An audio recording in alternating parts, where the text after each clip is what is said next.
আজকের ভিডিওটা একটু ডিফারেন্ট। আজকে আমরা আলোচনা করব তুমি কি হতে চাও। একদমই সঠিক শুনেছ। আপনারা যে সমস্ত অভিভাবকরা ভিডিওটি দেখছেন একটু মনোযোগ সহকারে শেষ পর্যন্ত দেখার চেষ্টা করুন। একটু মূল্যবান সময় দিয়ে আপনার ছেলের বা মেয়ের ভবিষ্যৎটা এতে অনেকটা বেটার হবে। তোমরা স্টুডেন্টরা যারা রীতিমতো মাধ্যমিক দিয়েছো অথবা উচ্চ মাধ্যমিক দিয়েছো, এখন নিজেদেরকে একটা অন্য লেভেলে নিয়ে গিয়ে পড়াশুনো করার জন্য প্রস্তুতি নিচ্ছ, সকলের কাছে গুরুত্বপূর্ণ। আমার নাম হচ্ছে কৃষ্ণ ঘোষ। আমি শিক্ষাগত দিক দিয়ে একজন ইঞ্জিনিয়ার। আমি আমার নিজস্ব বিটেক ডিগ্রি কমপ্লিট করেছি। দেন এডুকেশন সেক্টরের সাথে যুক্ত, ইন্ডাস্ট্রিয়াল এক্সপিরিয়েন্স আছে, ইভেন শিক্ষকতার সাথে বিগত কয়েক বছর ধরে যুক্ত আছি। স্পেশালি কেরিয়ার কাউন্সিলর হিসাবে আমি কাজ করে থাকি এবং ইন্ডাস্ট্রি ওরিয়েন্টেড বিভিন্ন প্রোগ্রাম ট্রেনিং তোমাদের প্রোভাইড করে থাকি।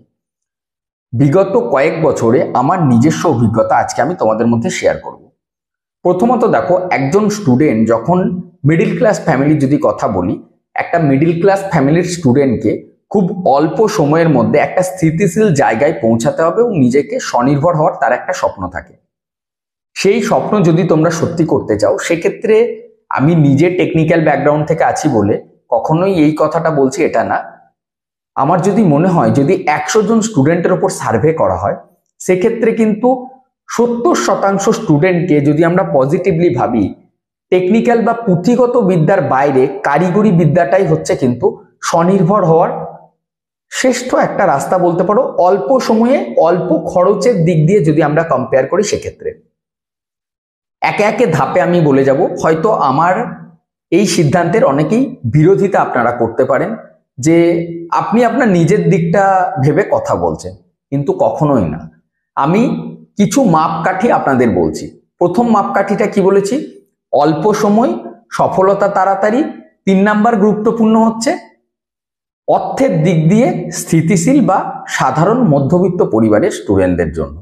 টেকনিক্যাল এডুকেশনের মধ্যে দুটো টেকনিক্যাল এডুকেশন হয়ে থাকে, একটা হচ্ছে আইটিআই, দ্বিতীয় হচ্ছে ডিপ্লোমা ইঞ্জিনিয়ারিং। আইটিআই দুটো ধরনের হয়ে থাকে, একটা হচ্ছে 8 পাসের উপর বেস করে, একটা হচ্ছে 10th পাসের উপর বেস করে। 10th পাসের উপর বেস করে যে আইটিআই কোর্স হয়, তার মধ্যে কিছু কোর্সেস থাকে যেগুলো 2 ইয়ার্সের জন্য। 2 ইয়ার্সের জন্য যদি কোনো কোর্স তোমরা করে থাকো, সেক্ষেত্রে সেটা ভবিষ্যতে তোমাদের কাজে দেবে।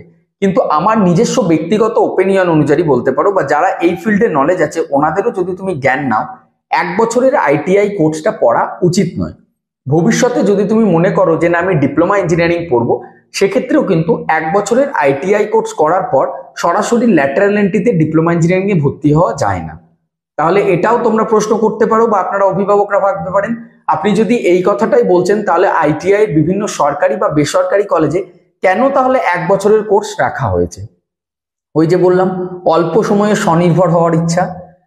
কিছু কোর্স থাকে যেগুলি 1 বছরের মধ্যে যতটুকু জ্ঞান অর্জন করা, সেই জ্ঞানটুকু অর্জন করিয়ে তাদেরকে একটা জায়গাতে বেসরকারি সংস্থাতে করে খাওয়ার রাস্তাটা দেখাবার জন্য এই আইটিআই কোর্স 1 বছরেরও অ্যাভেলেবেল আছে। কিন্তু সেই 1 বছরের আইটিআই কোর্স করার পর স্টুডেন্ট যদি মনে করে ডিপ্লোমা পড়বো, সে কিন্তু পড়তে পারবে না। তাহলে কি করণীয়? 2 বছরের কোর্স যেগুলি হয়ে থাকে, যেমন আইটিআই ইলেকট্রিশিয়ান, আইটিআই ফিটার, এই ধরনের কোর্স কিন্তু তোমরা করতে পারো। যদি 2 বছরের ডিপ্লোমা ইঞ্জিনিয়ারিং তারপরে তোমরা সম্পূর্ণ করতে চাও, তাহলে 2 বছরের আইটিআই করতে হবে। আইটিআই কোর্সটা 2 বছরের হয়, খরচাটাও তুলনামূলকভাবে অনেকটা কম হয়। এরপর আমরা ফিরে আসি ডিপ্লোমা ইঞ্জিনিয়ারিং এ। ডিপ্লোমা ইঞ্জিনিয়ারিং পড়ার জন্য মূলত মাধ্যমিকের পর 3 বছর সময় দিতে হয়। যদি কোনো স্টুডেন্ট আইটিআই পড়ে, সেক্ষেত্রে তাকে মাত্র 2 বছরে সম্পূর্ণ করতে পারবে। অল্প সময়, অল্প খরচা, স্বনির্ভর হওয়ার জন্য সরকারি এবং বেসরকারি দুটো সংস্থাতেই ভরপুর চাকরির সুযোগ আছে। কিন্তু চাকরি অনেকেই তো পাচ্ছে না। প্রশ্ন আসতেই পারে যে আপনি চাকরি করছেন, কোথায় চাকরি দেখান তো।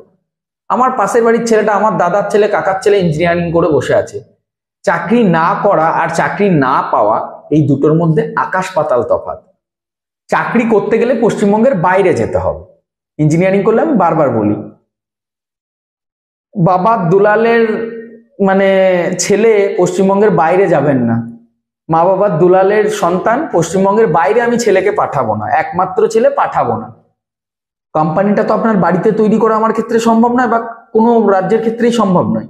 যেখানে যেটা আছে সেখানে যেতে হবে। না গেলে আপনি পাবেন না। তখন ওই আপনার ছেলেটাকে নিয়েই কেউ উদাহরণ দিয়ে বলবো ওই যে ইঞ্জিনিয়ারিং করে বসে আছে, চাকরি পাচ্ছে না। এটা কিন্তু কেউ দেখবে না যে না চাকরি করতে বাইরে যাচ্ছে না। আপনারা অভিভাবকরা এই পয়েন্টটা একটু ভাববেন। অন্য ছেলের বা মেয়ের সাথে নিজের ছেলে মেয়েকে কম্পেয়ার করবেন না এইভাবে। যে সফল হয়েছে তাকে দেখে কম্পেয়ার করান, কিছুটা শিখতে পারে, কিন্তু যে বিফল হয়েছে তাকে দেখে যদি শেখাতে যাবেন না, ডিমোটিভেট হবে, আর কিচ্ছু না। তো যাই হোক, টেকনিক্যাল কোর্স করে অল্প সময়ে স্বনির্ভর হতে পারেন, এটা কিন্তু নিঃসন্দেহে আমি বলতে পারি। এরপর চলে আসছি আমরা টেকনিক্যাল ছাড়াও উচ্চ মাধ্যমিক যদি পড়ি কি করব।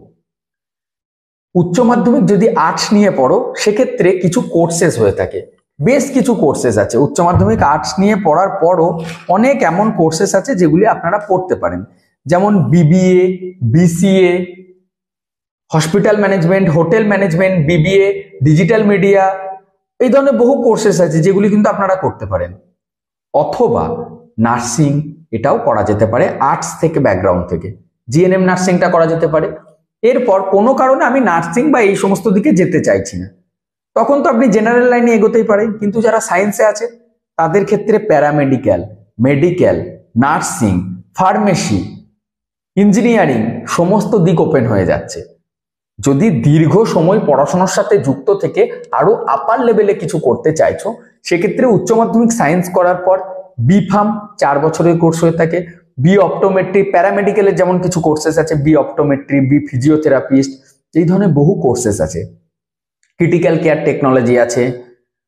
এই কোর্সগুলি আপনারা করতে পারেন, মানে আপনার ছেলেকে বা মেয়েকে করাতে পারেন। স্টুডেন্ট তোমরা করতে পারো, তার জন্য সায়েন্সের প্রয়োজন হবে। সায়েন্স যদি থাকে ইঞ্জিনিয়ারিংও করতে পারো, ডাইরেক্ট বিটেক 4 বছরের বিটেক, সেটাও কিন্তু করা যায়।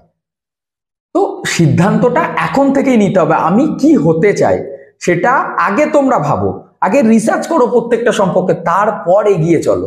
আমার দাদা বলে দিয়েছে, আমার বাবা বলে দিয়েছে, তার জন্য আমি পড়বো, এইটা ভাবনা নিয়ে আর এগিয়েও না। দিন বদলাচ্ছে, নিজের পছন্দ নিজেকে বাছো। যদি গাইডেন্সের দরকার হয় তার জন্য কাউন্সিলিং এর জন্য আমার সাথে আসে দেখা করতে পারো।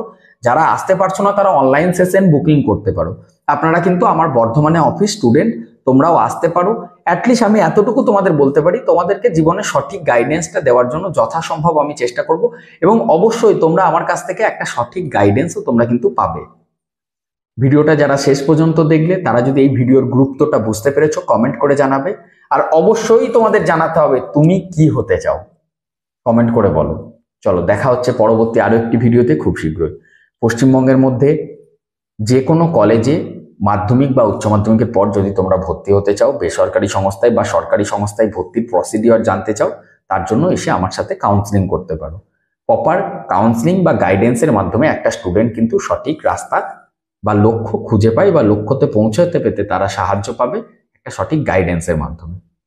ভালো থাকবেন সকলে, সুস্থ থাকবেন। দেখা হচ্ছে পরবর্তী আরো একটি ভিডিওতে খুব শীঘ্রই।